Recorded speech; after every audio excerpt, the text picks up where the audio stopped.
The Gender Game, Book 6, The Gender Plan, written by Bella Forrest, narrated by Rebecca Soler and Jason Clarke at Brickshop Audio Inc. Chapter 1. Vigo. The road was dark, barely illuminated by the headlights of the emergency vehicle we barreled along in. Clouds blocked the light of the moon. The darkness was almost oppressive. Thomas swerved, the tires squealing slightly under the strain of moving too fast at a strange angle, and I grabbed the dashboard, steadying myself. I gave him a quizzical look, but he simply shrugged, his dark eyes unwavering from the road ahead. The rattle of gunfire behind us broke the silence of the night, cutting through it instantly. I gritted my teeth together and turned to peer into the back of the ambulance, looking at where Amber stood, her face peeking out the small window. "They're still behind us, Thomas," she shouted, turning slightly and ducking farther down. I checked the mirror on the passenger side door.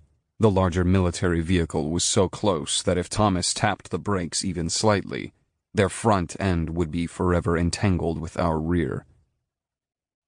"I don't exactly have the proper skill set for this, Amberlynn," Thomas grated, swerving again to miss yet another pothole on the ridiculously rutted and bumpy back road he had retreated down.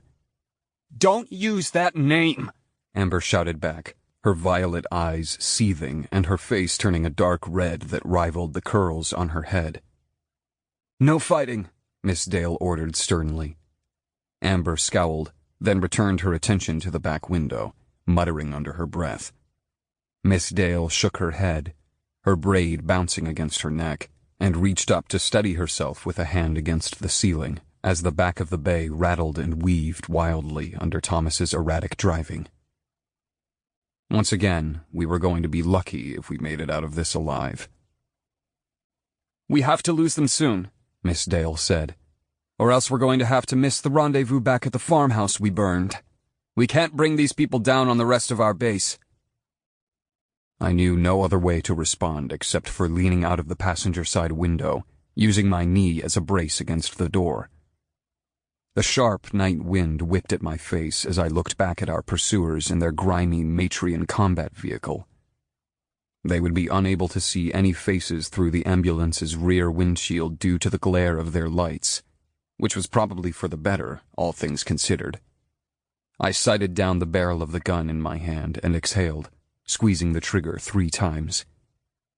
It didn't help much. The bullets ricocheted off the heavily armored vehicle. Sample complete.